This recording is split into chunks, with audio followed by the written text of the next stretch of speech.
Kongo, Kongo nde mboka, mboka ngo mokengeli koi, mboka ngo mokengeli léopard.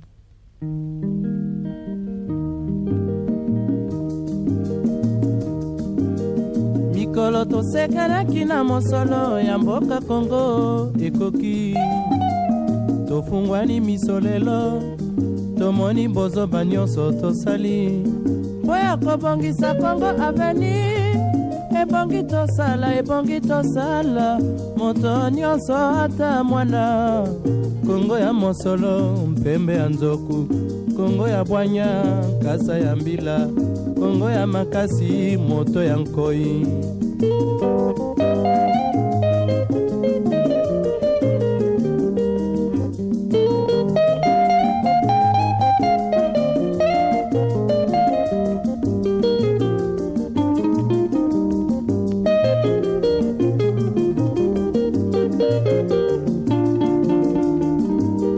Mikolo tosekanaki na mosolo ya mboka Kongo ekoki, tofungwani misolelo tomoni bozoba nyonso tosali mpo ya kobongisa Kongo aveni. Ebongi tosala moto nyonso ata mwana. Kongo ya mosolo mpembe ya nzoku, Kongo ya bwanya kasa ya mbila, Kongo ya makasi moto ya nkoi. Kongo nde mboka, Kongo mboka ya bankoko.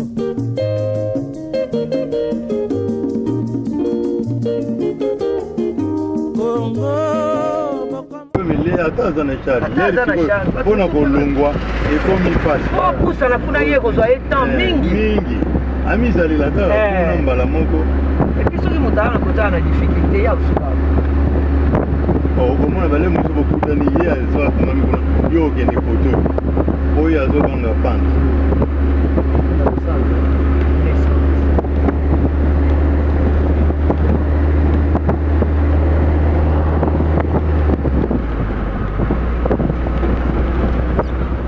Le virage est pratiquement sur le pont. C'est ça le pont.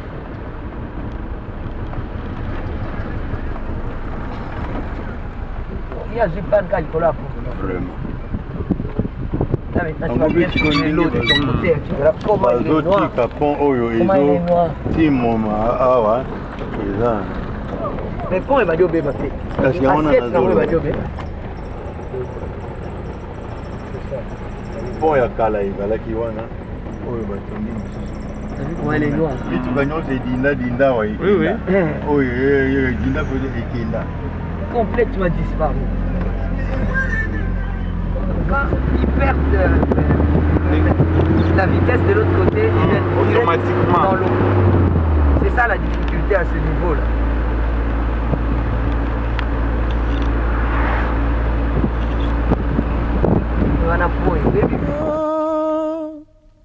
Kongo nde mboka, mboka ngo mokengeli koi, mboka ngo mokengeli léopard.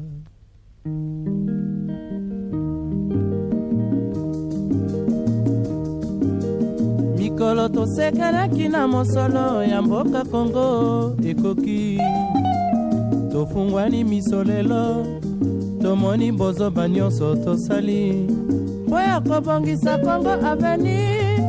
Ebongi tosala moto nyonso ata mwana. Kongo ya mosolo mpembe ya nzoku, Kongo ya bwanya kasa ya mbila, Kongo ya makasi moto ya nkoi.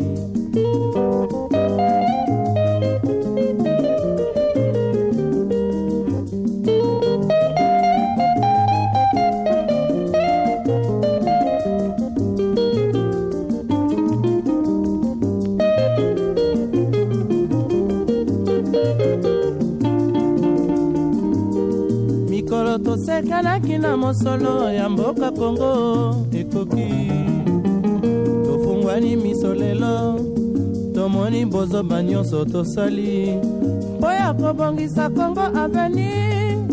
tebongi tosala moto nyonso ata mwana kongo ya mosolo mpembe ya nzoku kongo ya bwanya nkasa ya mbila kongo ya makasi moto ya nkoi kongo nde mboka mboka ya bankoko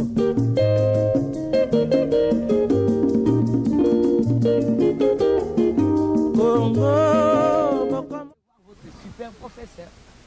Vous êtes le professeur de français. Ça va? Ça se passe bien? Non, ça passe bien. Et vous avez tout ce qu'il faut pour bien assurer votre... Ce qu'il faut assurer, nous avions assuré. Alors maintenant, je rentre suite, je suis malade. Ah, d'accord. Je suis malade, je rentre maintenant pour aller se faire soigner. D'accord. Mais vous assurez bien vos enseignements, il n'y a pas de coupure, il n'y a pas d'explication, on n'est pas payé, fausse gratuité et tout. Donc, on n'assure pas les cours comme il faut. Vous les faites bien? Nous assurons les cours comme il faut. Pour le paiement, ce n'est pas nous. Ouais. L'État doit connaître que nous enseignons les élèves, c'est-à-dire nous les formons pour la future. Voilà. Alors ce sont ceux que nous préparons comme le cadre du pays. Voilà. Nous leur préparons pour nous remplacer. Voilà. Alors dans ce cas, l'État doit nous payer. Voilà. Il doit nous payer. Il ne peut pas nous laisser souffrir. Nous encadrons les apprenants et nous laisse souffrir. Ce n'est pas ça. Mais il faut savoir faire pression. Il faut savoir faire valoir vos droits. Parce que vous avez la jeunesse entre les mains. L'avenir du pays, c'est ça. Sinon, le pays, il est là, mais il sera mort si cette jeunesse n'est pas bien formée, ne peut pas reprendre les choses. Donc vous avez ce devoir-là. Alors de votre côté, faites pression auprès de vos autorités, auprès de votre ministère, je ne sais pas quelle structure vous gère. Faites pression pour être bien rémunéré, pour avoir tout ce qu'il vous faut et bien assurer les enseignements pour les enfants. C'est bien dit, maman. L'État, c'est comme un patron. Voilà. Lorsque vous avez laissé un travail, vous savez que vous avez laissé le travailleur. Ce travail-là, vous n'avez pas laissé chez quelqu'un, vous soit abandonné. Vous avez laissé ça entre les mains des travailleurs. Ouais. Avec assurance que lorsqu'ils vont terminer ce travail, je vais leur payer. Alors, ce ne sont pas les travailleurs qui vont impressionner les patrons. Les patrons voient déjà que non, le travail est en train de se dérouler. À ce moment-là, quitte à moi de le payer. Alors, lorsque les travailleurs vous impressionnent, par exemple, mais à ce moment-là, c'est-à-dire qu'il y a un mauvais patron. Mais notre pays est dans un état assez particulier, vous le savez. Donc on ne peut pas compter sur eux comme ça, dire ils vont faire les choses comme il faut. Rien ne se fait normalement ici. Donc il faut apprendre à faire pression, faire valoir vos droits. Ne dites pas que l'État, il est patron, il sait déjà qu'il doit me rémunérer. Mais non, il ne se comporte pas comme tel. Mais c'est à vous de l'amener à se comporter comme il doit se comporter. Parce qu'en plus, en dehors de ça, vous devez avoir une conscience. Vous vous dites, malgré tout ça, on n'est pas dans de bonnes conditions, mais ma conscience me pousse à faire bien mon travail, à m'occuper de ces enfants, à les éduquer correctement, à les former, à les instruire correctement. Ils doivent avancer. Il y a la part de la conscience, mais il y a la part, comme vous dites, de votre patron État, qui ne se comporte pas normalement, et donc sur lequel vous devez faire pression. Oui, c'est votre droit. Ailleurs, il existe vous avez un syndicat de professeurs. Oui. Voilà, le syndicat, c'est son rôle. Le syndicat existe. Voilà. Il existe, alors quitte à nous, il va le faire, ou soit il va déclarer suite à ce que nous allons lui dire. Lui dire, voilà. Et il le fait bien, votre syndicat? Pourquoi pas? Il le fait. Ouais, d'accord. Il le fait. Il le fait. Ouais. Alors, il n'est pas infiltré, votre syndicat, c'est le mot à la mode. Il ne l'est pas. Il n'est pas racheté par des partis politiques. C'est une chance. Donc profitez-en. Les syndicats doivent faire son travail aussi. Alors, merci maman. Ah, merci. Bon, voilà. Mais je vais demander les témoignages de vos élèves aussi. Hein. Après, ne les punissez pas. Hein. Non. Vous voulez qu'ils disent la vérité? Ces témoignages-là. Et les élèves, est-ce que ça se passe bien comme votre professeur l'a dit? Bakou les canons bien. Mais salaire n'est pour na bango et mouké. Pour na salaire na bango et mouké, faut pas matcher bango salaire. Mais est-ce que azolo baké, le quoi tous un salaire mouké, ngape moyen na tangi sa penza à temps plein, ezate ayi apesika mwanda mbakura kei na ye. Est-ce que ça la bongo? Point ako sa bongo ta. Ye atang sa biso na volonté ne moko. Atang sa biso apesa so à point. Nyo so salaire biso mais avant non paye. Non paye. bato nyonso baa na même situation mais ye au moins tozofélicité ye aza na mwa conscience wana malgré nyonso wana azocontinue kotangisa bino bino mpe boaide ye bodérange ye mingi te parce que aza mpe mutu aza mpe na famille voilà azosala mwa sacrifice toderangeaka ye mabe blague à part toderangeaka prof soko apesa cours ndeti nga naaloba vérité nazalaka na kaya français te bango bato bazalaka na bakaya français nga azalaka na kaya français te bango bato baza nango ozomisala mabe omoni ozomikoze tort ozomisala mabe wana faute ya professeur eza wapi soki yo oza na kaya français ana faute te papa voilà biso monde tozomiboma so toderange baprof eza komiboma prof aza na no mpe ye na volonté atangisa biso ma tolingi na biso makambo yango te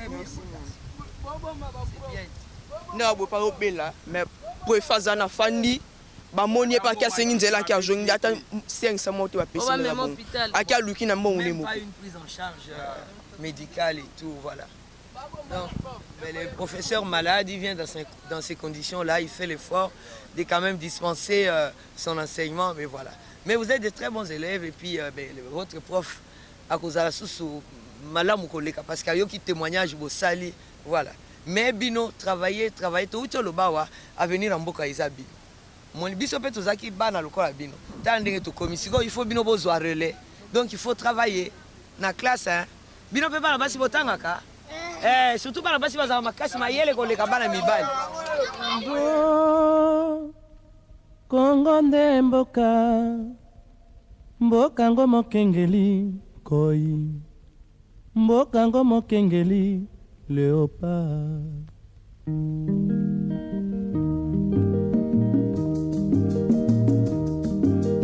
mikolo tosekanaki na mosolo ya mboka Kongo ekoki tofungwani misolelo tomoni bozoba nyonso tosali mpo ya kobongisa Kongo avenir ebongi tosala moto nyonso ata mwana Kongo ya mosolo mpembe ya nzoku Kongo ya bwanya kasa ya mbila Kongo ya makasi moto ya nkoi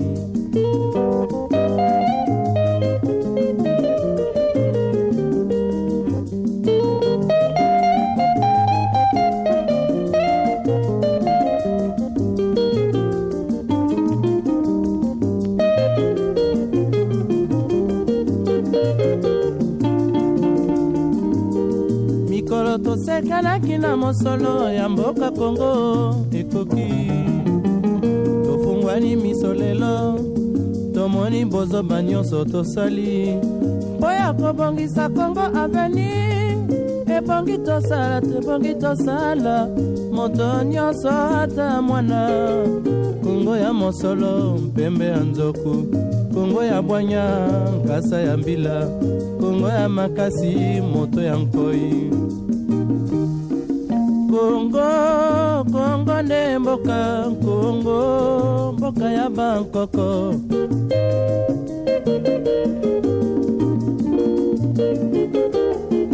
Kongo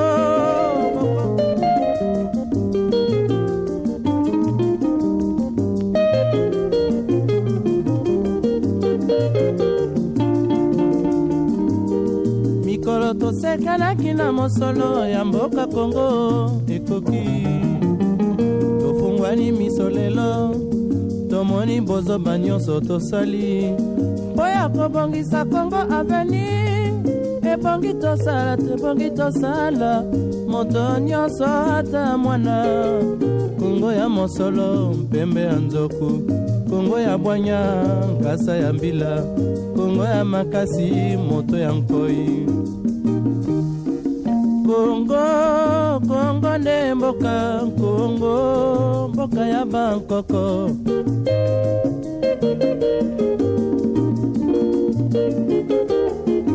Kongo mboka awa toza na première cité mais tokiti na mai okuba nango lintoro alors awa toza na côté ya potager na passé yo papa Robert aloba ndeni basalaka mosala kudongo koto merci nga papa nanga et comme nanga papa Robert Kisiala naza fermier na première cité awa tozana place tobokola mbisi tobengi yango étang baétang ezali awa.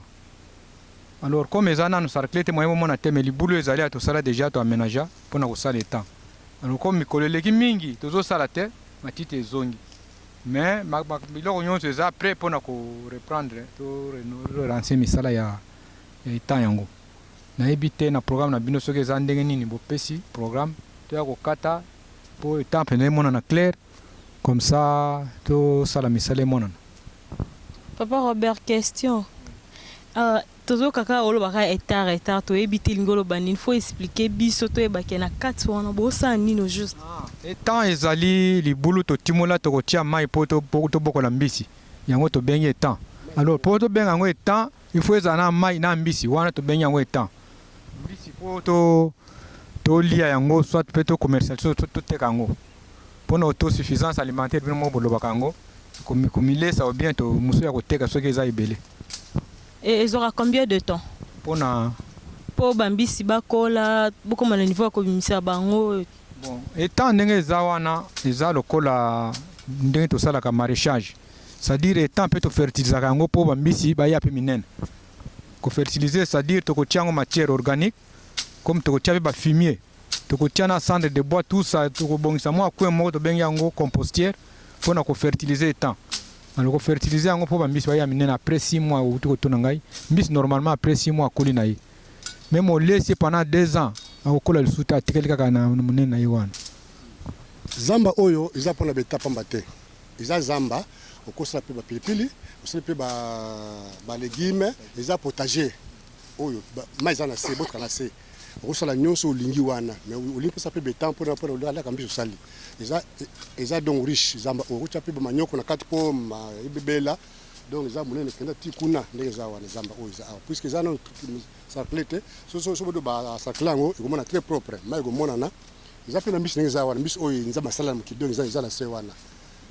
Bon monene moyeto donc ndenge eza wana zamba ezomona boye zamba eke boye tiko na se esali boye zamba monene étant normalement ndenge tosala étant moko eza 4 ar na étant moko 4 ar wana moko, mais oke mpe au-delà yo moko kaka 4 mata même un peu ça dépend moi na yo demi hectare bien monene mpe ekei osala mpe beta wana pas problème te. Donc éventuellement na se eza source na se ebotaka donc ebanda nde awa kuna eza rivière na se kuna rivière kuna ekomi rivière tokende kuna bona donc place yango mai yango eza ekomi rivière eza source banda mai ezobanda kuna eza ngomba mai ebandi awa ekeboye kuna eza rivière. Peut-être ça explication exemple mpe ozomona awa basali donc furu awa mais mai na se ezobotama oyo asala furu awa mais na se mai donc soki na batiake mosika mai komona mai etondi awa. C'est ça peut-être explication awa mai mai na se kuna penza sous penza penza place wana bele awa soki okote awa eza pele mbisi awa eza pele mbisi na kati bari bango mo baza kuna ka awa basala wana mais bilimo mosusu basala très propre awa oyo nyonso kuna tuti kuna bosala mpe pilipili bosala nyonso bolingi en tout cas donc c'est riche donc eza potager, c'est ça peut-être. Alors tokende côté ya rivière totala ndenge mai kokona comment donc ekoya eza wana eko petit koto mpe mai mpe ebimi mpe ebandi wana ebandi awa mai toyaka ti koto oyo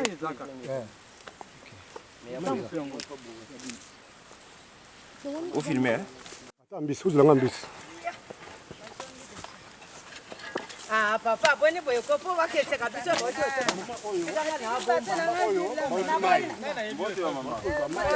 baba ngomba kuna baba ngomba bakoko na moto kawane seka bokati na boye bichogoyo po baketala aseka ngai est-ce pour nani est-ce pour nani nazo chali boko boyo tikapso bokwana tutoka mai ete na mboka mamari ego sokola yo toka mai. Bon awa au rivière kuna za source au rivière kuna za source mai nango yango nde kitaka ba keti ekoko esiko na mai mune kuna lufimi mai nango donc tout awa za mai ti kuna mai bachaka ba fufu ya mobesu po comme manioko donc vers bandi awa kwanga et bandi awa kititi na sekuna mais kuna za des sources donc place makama ils appellent ça pete place wana ils ont musirate. Je pense que c'est ça toujours. Moi Kotinga.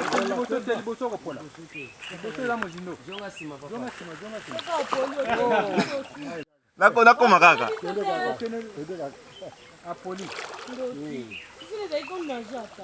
Oh, nako na chef ya. Simba tama yango. C'est bon?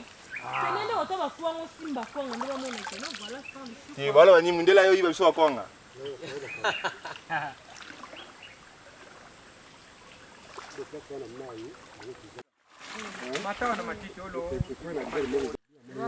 Qu'est-ce que pareil?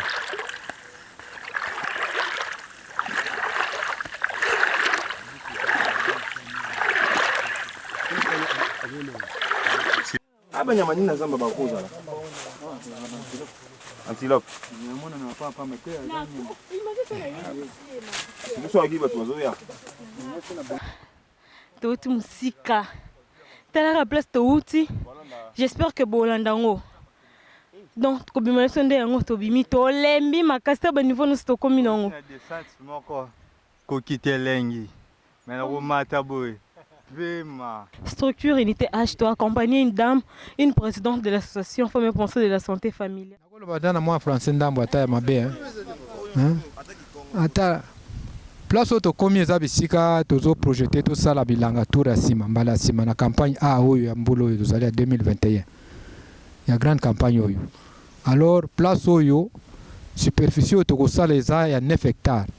Sur 20 hectares bazanango 11 déjà ils ont presque consommé 9 nano to simba te ndeto into banda ko sala tour na mbulo 2021 campagne A yango te ko pona place oyo ba filmer total ndenge ezali na ndenge ko koma na manyoko voilà eloko na ngina lobango wana zana question te est-ce que manyoko dire nango ya combien de temps manyoko ya suba sali manyoko dire ya combien de temps.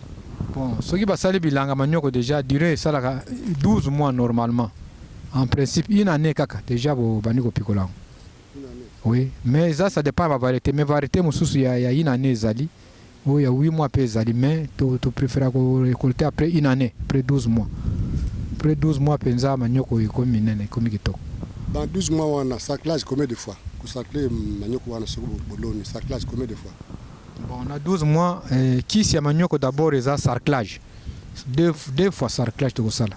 Congo, Congo nde mboka, mboka ngo mokengeli koi, mboka ngo mokengeli léopard.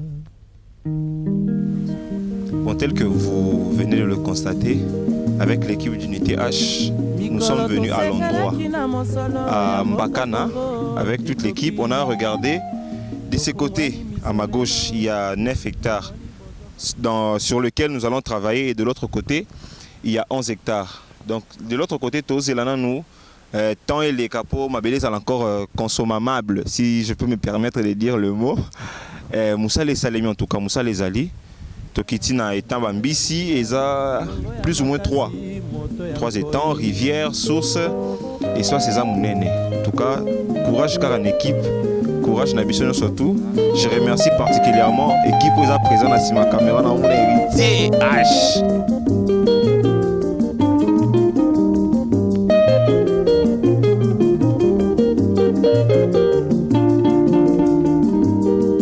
mikolo tosekanaki na mosolo ya mboka Kongo ekoki tofungwani miso lelo tomoni bozoba nyonso tosali mpo ya kobongisa Kongo avenir ebongi tosala moto nyonso ata mwana Kongo ya mosolo mpembe ya nzoku Kongo ya bwanya nkasa ya mbila.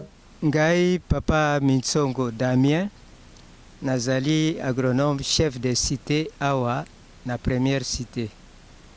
Esika tozali tosalaka bilanga, tobokolaka mpe banyama, tobokolaka mpe banzoi, tosalaka mpe maniok, bamama na biso basalaka bakwanga basalaka mpe fufu ya bikedi oyo babengi cosette. Mosala na biso eza kotambola malamu atako bapasi ezali na kati ya mboka, me toza kosala nyonso mpo bana ya Kinshasa balia. Tosalelaka bango mpe makala.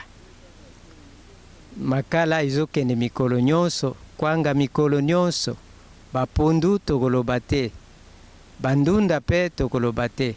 Wana nde misala nyonso oyo tozosala mpona tokoka kolonga bomoi na biso awa na kati ya mokili. Première cité ezali na kati ya Mbankana. Mbankana Kadim ezali na commune ya Maluku, quartier Mbankana. Kalate Mbankana mpe ekokoma commune oyo babengi Maluku 2. Misala ya bilanga tobanda yango kala depuis 1981 tozali awa. Bongo ezotambola malamu biso mpe tozolemba tozosenga mpe bana ba jeune boya bolanda biso po biso mpe tosali mingi yeba banda 81 te lelo mbula boni tosali na bilanga mpona kolesa bino mpe bozwa relève po mosala yango eza kitoko. Ezali baferme na kati ya baferme wana mutu na mutu aza na 20 hectares na ye oyo superficie aza ko exploiter po asala bilanga. Soki na kati ya bilanga wana ezali teke to kendaka lelo osali awa lobi oke kosala kuna lobi kuna te. Mutu na mutu aza na mabele na ye, aza na concession na ye ya 20 hectares. Soko kufi olege bana na yo etikali epa ya bana. Bana pe bakoba na musala yango. Yango nde tozosenga ba jeune boyingela bozala pene na biso po boyeba ndenge nini biso tozolonga bino pe bokoba musala yango ekende liboso ekende likolo ekufa te. Merci. Difficulté ya liboso ezali ya transport, évacuation. Tokoki kosala makala mais motuka ya kobimisa yango ezali te. Okoki kosala kwanga yango mais motuka ya kobimisa ekoma Kinshasa eza te. Tozosalela bamoto yango mpe na elanga boye zelo ekomi ebele moyen moto penza azwa quantité ya produit ndenge sengeli abimisa na balabala azokoka te. Yango wana difficulté na biso ya liboso évacuation, donc moyen ya transport eza na biso te mpona kobimisa biloko na biso ekoma na marché. Nous sommes des exploitants agricoles du plateau de Bateke, précisément à la première cité. Alors je voudrais conclure ceci. Avant d'exploiter un terrain quelconque, il faut disposer un terrain. Alors si vous ne disposez pas de terrain, vous pouvez procéder par la location des terrains. Quand vous louez les terrains, vous exploitez pendant après 2 ans, vous pouvez récolter et puis lâcher les terrains. Alors, je fais appel à tous nos frères qui n'ont pas de terrain, qui ne regrettent pas. Il y a des terrains à louer. Ils peuvent louer les terrains pendant 2 ans, ils exploitent, après ils laissent les terrains se reconstituer. Donc il n'y a pas de retard, il n'y a pas de remords quoi. Non, il n'y a pas de conditions. Il n'y a pas de conditions. Il faut trouver les propriétaires du terrain. Vous parlez, c'est fini. Vous signez un petit contrat là de 2 ans, c'est fini. Après vous exploitez. Il n'y a pas de conditions très difficiles là-dessus. Oui.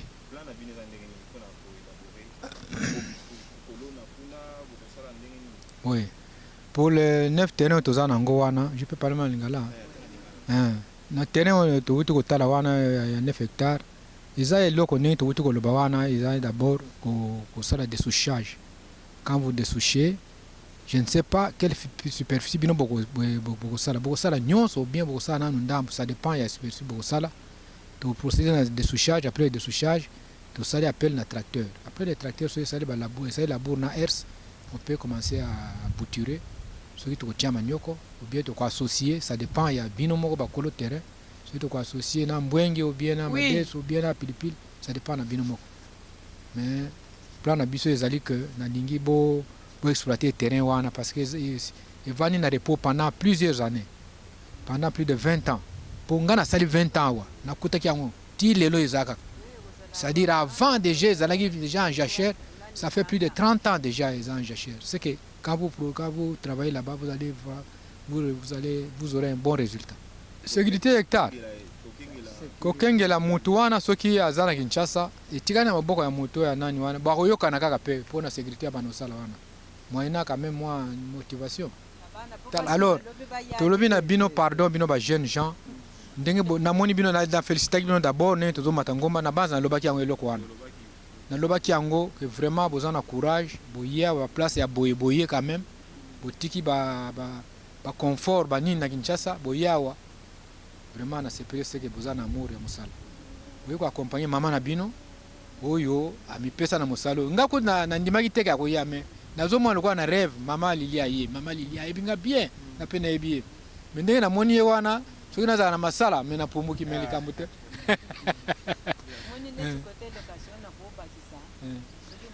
Merci de m'accorder la parole.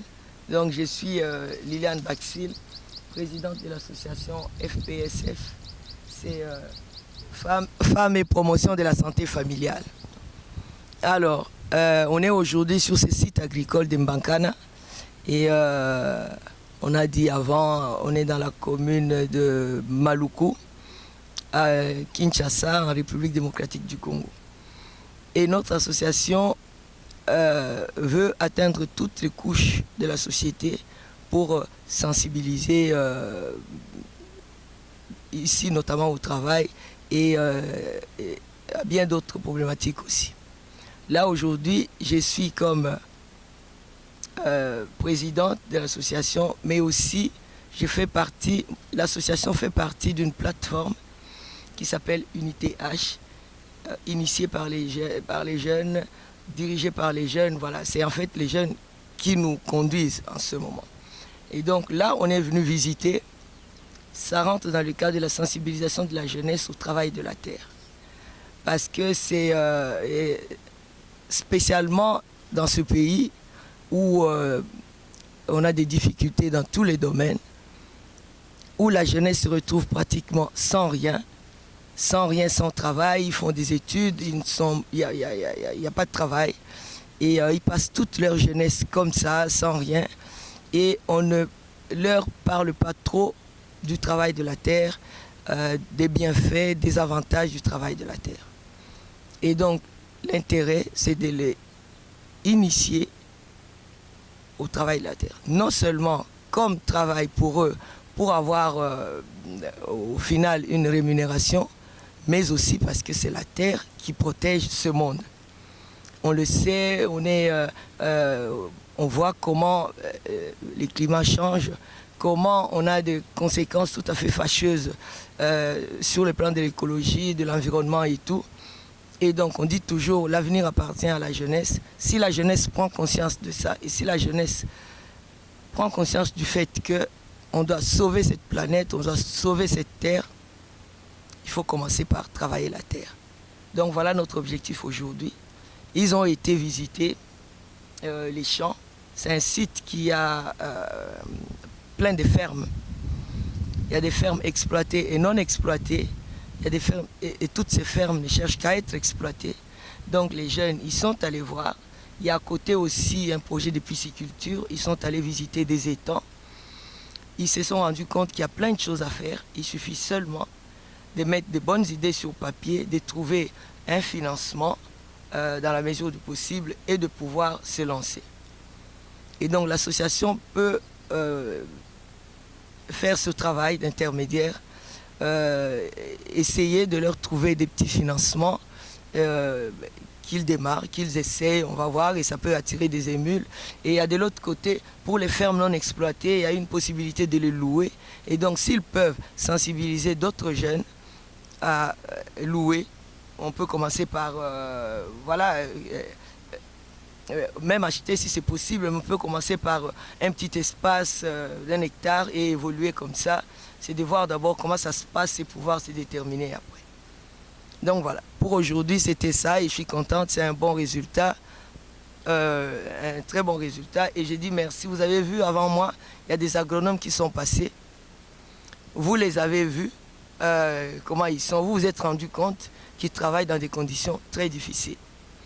Ici, l'agriculture, on ne peut pas dire elle est motorisée parce qu'il n'y a pas. Il faut avoir des moyens pour pouvoir payer des tracteurs et tout. Mais la plupart, la grande partie du travail est faite à la main. C'est des agronomes et leurs femmes et même parfois leurs enfants qui s'y mettent. C'est dans des conditions très, très, très difficiles. Mais les jeunes sont enthousiastes, ils vont apporter leurs idées, les mettre ensemble avec les idées, je vais dire des vieux, mais des vieux agronomes formés, expérimentés et tout. Et voilà, on espère en sortir quelque chose. Je remercie beaucoup les agronomes. S'ils sont là, ils étaient nombreux, hein. Ils n'ont pas dit qu'il y a des cités entières. Une cité peut avoir 30 fermes, mais c'est... Exsangue, beaucoup sont partis, beaucoup ont vendu et sont partis. Il y a des fermes, comme j'ai dit, qui ne sont pas encore exploitées parce que les propriétaires sont partis. Alors ceux qui sont restés, ils ont tenu. Ils ont tenu, donc je les félicite, je les admire. Et ils sont là, ils encouragent les jeunes. On espère vraiment qu'ils vont créer des émules auprès des jeunes et que les jeunes vont s'y mettre. Merci beaucoup et merci à vous, mes jeunes. Je trouve ça exceptionnel que vous soyez là. Merci pour le travail de la terre. J'ai une question. Je suis Sandy Boaki, membre de cette structure, Unité H. Concernant votre association, et puis vous avez souhaité que Unité H puisse vous accompagner ici dans la commune de Maluku, précisément dans votre concession. Alors, qu'est-ce que vous pensez de l'Unité H? Qu'est-ce que Unité H peut faire pour votre association ou pour votre concession? Qu'est-ce que vous voulez que cette structure d'Unité H puisse faire pour vous? Merci. Unité H est polyglotte. Unité H est dans tous les domaines. Unité H fabrique même, produit, excusez-moi de me répéter, des produits de nettoyage. C'est exceptionnel de voir des jeunes se mettre à ça. Ils n'ont pas d'entreprise, mais ils y vont. Je croise les doigts, j'espère qu'ils finiront par être des vrais entrepreneurs avec une grosse entreprise, voilà. Et donc, je n'ai pas de doute là-dessus pour la ferme, pour l'agriculture, pour le travail de la terre. Je vois comment ils sont enthousiastes, je sais qu'ils vont faire quelque chose. Ils ont 9 hectares à leur disposition. Avec l'aide et les conseils des agronomes qui sont ici sur place, ils vont tenter de faire quelque chose. Je suis confiante, je sais qu'ils vont s'y mettre. S'ils sont arrivés à faire des produits de nettoyage, ils n'ont pas fait ces études-là, c'est au-delà de leurs études. Ils ont fait ça, ils vont dans tous les domaines. Ils sont dans les domaines beaucoup plus techniques. Et dans la photo, dans la vidéo, dans la production, ils sont dans tout.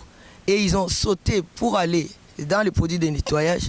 Je me dis, pour faire le petit pas qui reste pour aller à la terre, c'est même pas un problème.